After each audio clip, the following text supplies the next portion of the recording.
இந்த வீடியோ பதிவை என் மனைவிக்காக சமர்ப்பணம் பண்ணுகிறேன். முதலில் ஒரு பாடல். சால சுமை தாங்கி போலே மார்பில் எனை தாங்கி வீழும் கண்ணீர் துடைப்பாய் அதில் என் விம்மல் தணிந்ததடி. ஆழம் விழுதுகள் போல் உறவு ஆயிரம் வந்து மென்ன வேரண நீ இருந்தால் அதில் நான் வீழ்ந்து விடாதிருந்தேன். உன் கண்ணில் நீர் வழிந்தால் என் நெஞ்சில் உதிரம் கொட்டுதடி.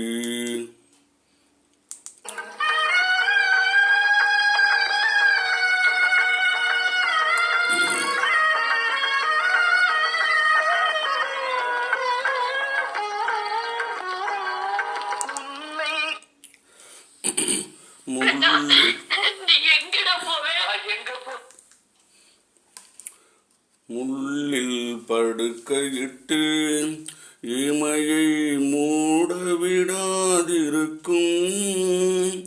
பிள்ளை குளமடியோ என்னை பேதமை செய்ததடி.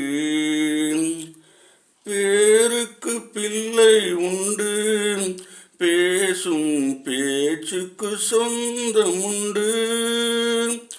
என் தேவையை யார் அறிவார், என் தேவையை யார் அறிவார். உன்னை போல் தெய்வம் ஒன்றே அறியும். உன் கண்ணில் நீர் வழிந்தால் என் நெஞ்சில் உதிரம் கொட்டுதடி. இன்றைய தலைப்பு இன்பமும் துன்பமும். அதாவது முற்பகுதியில் உங்களை சிரிக்க வைத்து பிற்பகலில் உங்களை அழ வைக்கவிருக்கிறேன். இது சத்தியமாக எனக்கு தெரியவில்லை. இருந்தும் முயற்சி பண்ணி பார்க்கிறேன். இந்த கான்செப்ட்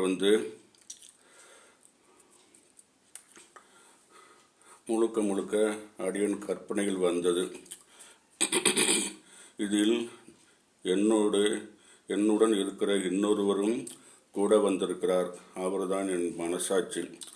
மனசாட்சி இல்லாமல் பேசுவதற்கு மத்தியில் மனசாட்சியோடு பேசுவதில் தப்பில்லை என்று நினைக்கிறேன். அந்த மனசாட்சி நான் தவறாக பேசும்போது தலையில் குட்டுவார். அப்புறம் பின்னாடி சரி சொல்வேன். இன்று நான் அவரிடம் எத்தனை குட்டு வாங்கப் போகிறேன்னு தெரியவில்லை.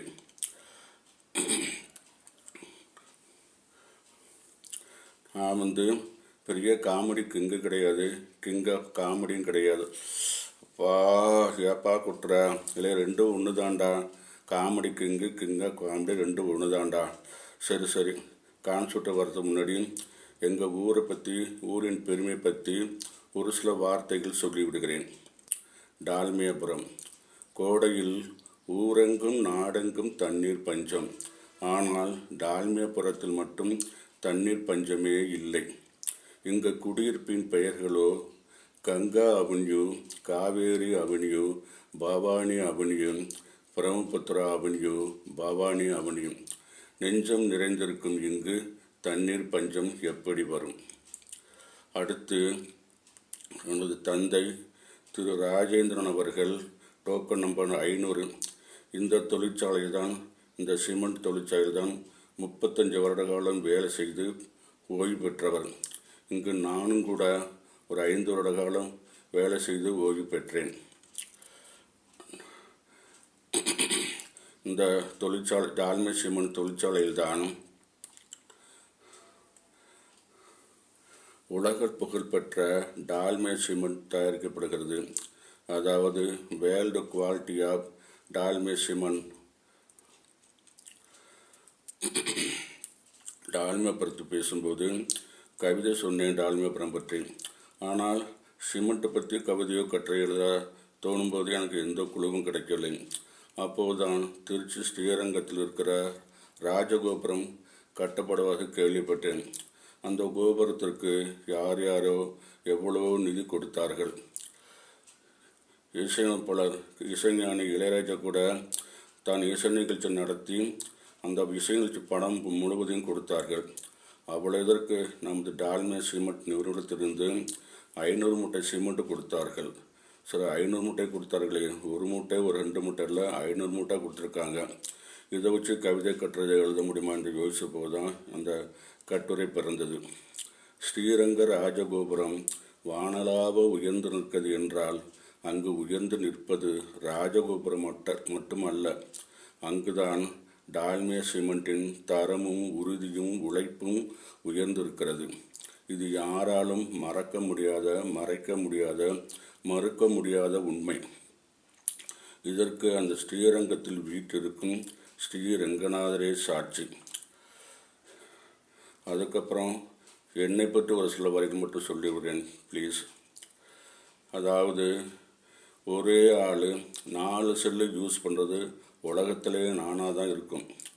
2 button cell, 2 touch cell. Button செல்லுக்கு பெரிய பையன் காசு போட்டுருவார். அந்த செல்லை டச்சு செல்லை ஒரு செல்லு மட்டும் காசு போட்டுட்டு இன்னொரு செல்லுக்கு வாட்ஸ்அப் ஆன் பண்ணி அந்த செல்லை பார்த்துக்குவேன்.